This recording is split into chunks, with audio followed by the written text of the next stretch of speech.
This is RD Sharma solution, class 12, chapter 19. Exercise is 19.29. We are taking indefinite integrals. Now in this question, 2x minus 5 is the linear equation and x square minus 4x plus 3 is the quadratic equation. Now most of the time we follow the rule and the method which I explained. But in this, you already know that 2x minus 5 can be easily written as the differentiation of x square minus 4x plus 3.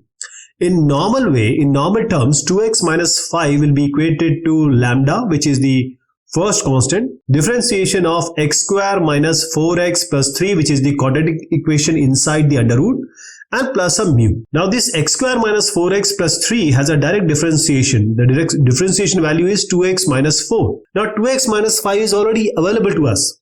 We can easily write 2x minus 5 in terms of 2x minus 4, because 2x minus 5 is equal to 2x minus 4 minus 1, and that will be equal to 2x minus 5.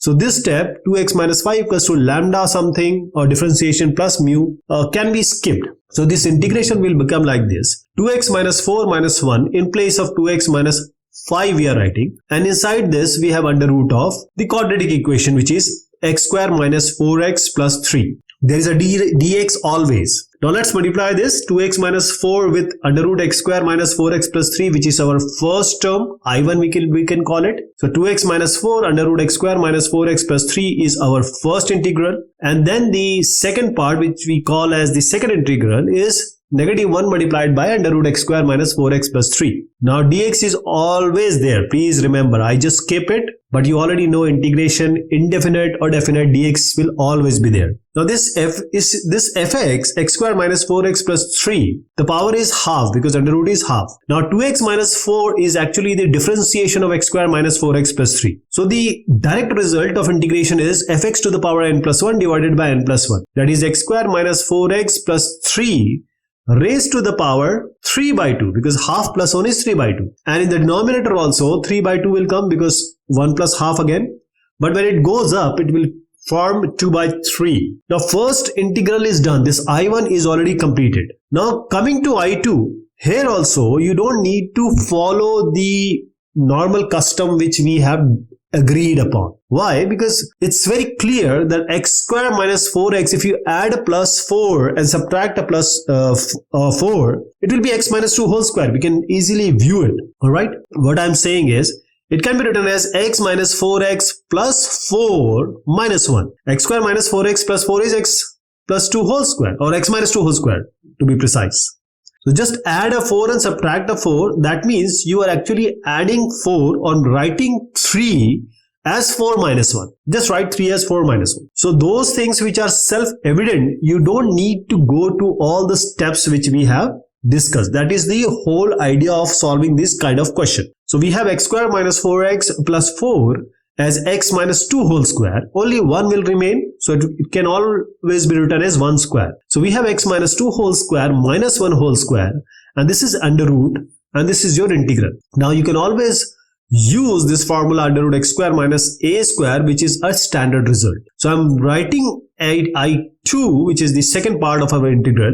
Here a we are taking as 1 and x we are taking as x minus 2. So this I2 becomes x by 2, which is x minus 2 by 2. And whatever is inside under root x square minus a square is actually whatever we have got from x square minus 4x plus 3 only. We have changed it, and that those other things are the product of it. But the original will be x square minus 4x plus 3 only, which is essentially x square minus a square. And then we have minus a square by 2, a is 1, so 1 by 2 log modulus of x minus 2, which is x plus under root x square minus 4x plus 3. And then you can add a constant of integration, but we'll combine these two, I1 and I2, and then we'll write a final constant of integration. So let me write everything clearly. First I1 was 2 by 3 x square minus 4x plus 3 to the power 3 by 2, or raised to the power 3 by 2. And what is I2? Please remember there is a negative in front of it. I1 minus I2. So negative x minus 2 by 2 under root x square minus 4x plus 3. And since we have a negative, this negative will become plus. So you have a plus 1 by 2. I'm just writing this, in place of I2, I'm replacing the actual result. Half log modulus of x minus 2, then plus under root x square minus 4x plus 3, and close the modulus. Now you can add a constant of integration, which is the C1 and C2 of I1 and I2. Now this is a very direct way of solution, and you can just follow these this method if you are quite confident. Integration of x under root x square plus x. So we'll adopt the same previous methods. X will be represented as the differentiation of x square plus x. So we have a lambda d by dx of x square plus x. Now what is x square plus x differentiation? It will be 2x plus 1, and 2x plus 1 is evidently not equal to x. So you need to have certain constant introduced, which is lambda and mu we have introduced. You can call it as capital A, capital B also if you are not comfortable with lambda and mu. So 2x lambda plus mu, we have multiplied it inside. So x plus 0 you can assume, because we are equating this similar term. So 2x lambda will be equal to 2x. This 2x lambda will be equal to x, and lambda plus mu will be equal to 0. X you can cancel, lambda will be directly equal to 1 by 2. You can put lambda here as 1 by 2. Mu will be negative 1 by 2. So we have got 1 by 2 and negative 1 by 2. Now replace this or place it in place of lambda and mu in equation number 1, which just I indicated. So x equals to half 2x plus 1 minus half, which is actually x only. So there is no change. We have just devised a method so that our integration become easy. X is only a representation in the form of half 2x plus 1 minus half. So I am writing essentially half only. So half 2x plus 1 minus 1 by 2. Now multiply this with the following term, which is x square plus x. And there is a dx always there. Now multiply these two separately. That means half I am taking outside. 2x plus 1 will be multiplied with under root x square plus x. So 2x plus 1 into under root x square plus x, you can call it as I1, which is our first term. Second term is negative half multiplied by under root x square plus x, and this is again an integration. Dx I am just not writing. You assume that dx is always there. So I1 is simply, we have a formula or we have a relationship or result. Fx is x square plus x. Root is actually the power half. So fx to the power half. 2x plus 1 is simply f dash x, which we have got in equation number 1 also. So f dash x is this. I1 is simply fx to the power n plus 1 divided by n plus 1. This is your direct result. What is fx here? X square plus x. Now power is what? Half plus 1. N plus 1. Half is n. Half plus 1 is 3 by 2. And then we have in the denominator n plus 1. Half plus 1. It goes up and it will become 2 by 3. 3 by 2 in the denominator will become 2 by 3 in the numerator. And you already have a half here outside. So 2 gets cancelled. The final I1 will be equal to 1 by 3 x square plus x raised to the power 3 by 2. This is your I1. Now coming to the second part, which is I2. Negative half you can deal right now, you can deal later also. But the main agenda is to integrate under root x square plus x, which is in front of us, as I2. I imagine as I2. So under root x square plus x. Now there is no constant term here, but we have a x term here in our quadratic equation. So just divide the coefficient of x, which is 1, divided by 2, square it, add it, subtract it. So I'm adding half square and subtracting half square. So a square plus b square plus 2b, which is x is a, b is half.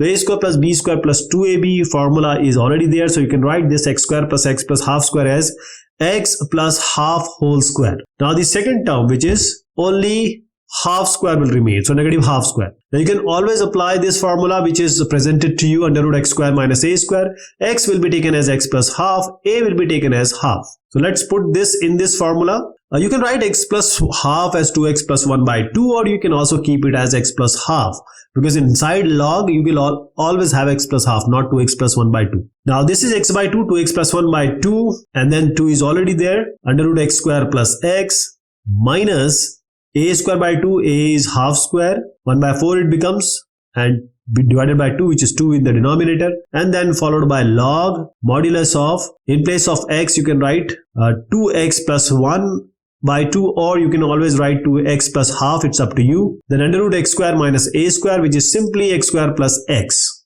It doesn't change because after changing only we have got all these, but the original remains the same. Now let's resolve this, and you already know that negative half is also preceding. So we need a multiplication, but I is, what was I1? 1 by 3 x square plus x, 3 by 2. Now I am writing this I2 with multiplication after negative half. So I'm multiplying everything, or the first term and the second term of I2 with negative half, and then writing. So negative is already there. 2 into 2 into 2 will be 8. 2x plus 1 in the numerator.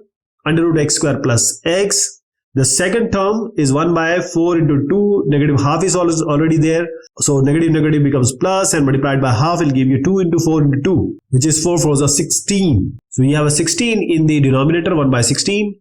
Log remains the same. You can write x plus half, or you can write 2x plus 1 by 2. Please remember, if you write 2x plus 1 by 2, you have to take this log 1 by 2 means as a constant and add with c. So I'm not doing that.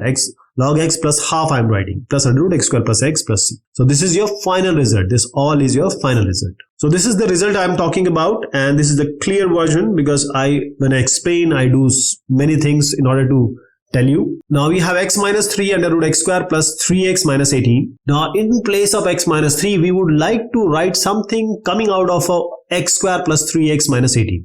So x minus 3 will be equal to lambda, any constant you can use, a lambda or mu or a or b, capital A, capital B. So lambda into d by dx of x square plus 3x minus 18. So differentiation of this is actually 2x plus 3. And this is not equal to x minus 3. That means differentiation of x square plus 3x minus 18 is not equal to x minus 3. That is why we have to introduce lambda and mu. And I'm just suggesting that you can always use capital A and capital B in place of lambda or mu, or even you can use your own symbol, not equating or not similar to what is given in the question. Now multiply inside lambda into 2x plus 3 will be 2x lambda plus 3 lambda plus mu. So x minus 3 equals to this.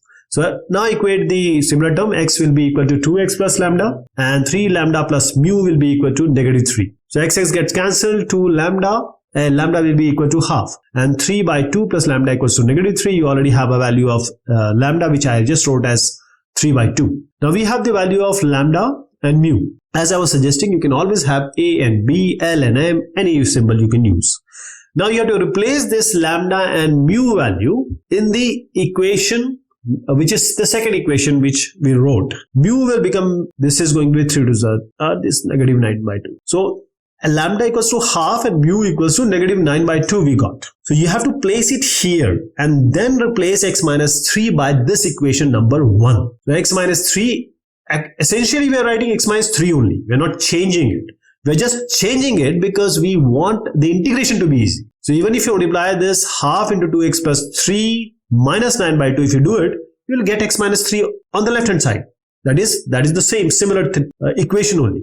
Just writing in a different way, including this lambda and mu. So half and negative 9 by 2 we have included, and under root x square plus 3x minus 18 remains like that with a dx. Now let's multiply the separate terms. Half into 2x plus 3 will be multiplied by under root x square plus 3x minus 18. So half integration of 2x plus 3 multiplied by under root x square plus 3x plus minus 18. And then multiply negative 9 by 2 by under root x square plus 3x minus 18. So 9 by 2 comes in front, x square plus 3x minus 18 as the second one. Now you already know the I1, which I am calling as the first term, which is simply f dash x we have, which is 2x plus 3. Fx is x square plus 3x minus 18. And when we have fx to the power half, which is under root here, so it will simply give you fx to the power n plus 1 divided by n plus 1. N is half here. So x square plus 3x minus 18 to the power 3 by 2 divided by 3 by 2. And when it goes up 2 by 3, 2 gets cancelled. So I1 we have completed. Let me tell you again that f dash x into fx to the power n, if you integrate this with respect to dx, you will always get fx to the power n plus 1 divided by n plus 1. In our case, x square plus 3x minus 18 is our fx and n is half. So just use this result and you will get the first part of this integration. Now coming to I2, negative 9 by 2, you want to include, you can have it, but you essentially the whole idea is to get under root x square plus 3x minus 18 solved. So I1 is already done. I2 is negative 9 by 2, integration of x square plus 3x minus 18. 9 by 2 we are just going to deal in a bit. Now divide this 3 by 2, that is the coefficient of x. Square it, add it and subtract it. So 3 by 2 whole square minus 3 by 2 whole square. So a square plus b square plus 2ab, x square plus 3 by 2 whole square plus 3x is a plus b whole square. That is x plus 3 by 2 whole square. Now what is remaining? Negative 18 minus 9, 3 is a 9 by 4. You can take just negative outside, negative 9 outside. You'll get 2 plus 1 by 4 here. So 4 to the 8. Plus 1, 9 by 4 you will get. 9 is already there, so 9 is 81 by 4. Now the good thing is that 9 into 9 is the numerator and 2 into 2 is the denominator. So you have 9 by 2 whole square. So very nice, you have already got the square 9 by 2 whole square, so that we are ready to apply the formula which you see on the right upper right corner. So x will be equal to x plus 3 by 2 will take a equals to 9 by 2 and apply the formula which is given. So I2 will become negative 9 by 2 integration of this term. So let's write the result and then we'll go about multiplying it with the negative 9 by 2. So x plus 3 by 2 divided by 2, which is essentially x by 2, and then under root this x plus 3 by 2 whole square minus 9 by 2 whole square. If you open it, you will get the original result, which is x square plus 3x minus 18. Then minus a square by 2, which is 9 by 2 whole square by 2, and then we have a log modulus of x is what? X plus 3 by 2, and then plus under root x square minus a square, which is x square plus 3x minus 18. Now let's resolve this. X plus 3 by 2 is what? 2x plus 3 by 2, and you have a 2 in the denominator as well. That means this will become 2x plus 3 by 2, and you have to multiply it by negative 9 by 2, which is in front. So there is no cancellation. So we have 3 2's in the denominator. One from x plus 3 by 2, one already there in the denominator, and then one coming from negative 9 by 2. So you'll get negative 9 by 8 here, and numerator will become 2x plus 3. Under root x square plus 3x minus 18 is like that. Now this is negative 9 by 2 whole square. So this will be 9 square by 2 square multiplied by negative 9 by 2. So 9 9 is 81. 81 into 9 will be 729. And since negative 9 by 2 is multiplied by negative term, it will be plus. So plus 729 divided by what is there in the denominator? 2, 2 square, 2. So it will be 16. Followed by log, and then we have x plus 3 by 2, which is x here, plus and the same term, which is under root x square plus 3x minus 18. It will not change. So this whole from here to here, this first term in the I2, second term in the I2, this has to be added with this I1. So let me write these two together after adding them. So I will be equal to I1 plus I2. I1 was x square plus 3x minus 18 raised 3 by 2, and this will be 1 by 3. Now I am writing I2 here. So just assume that it's not I1 now, it's I actually. I1 already written. Now adding the I2, which is negative 9 by 8 to x plus 3 under root x square plus 3x minus 18, and plus 729 divided by 16 log modulus of x plus 3 by 2 plus under root x square plus 3x minus 18 modulus end, and then combine the constant of integration, write that. So this is the result I was talking about, and you can follow this. There are certain changes you will find in this final result, but the whole idea or the essence of explanation remains the same. Now this question we are going to take in the next discussion. Till then, thank you so much. Have a good one.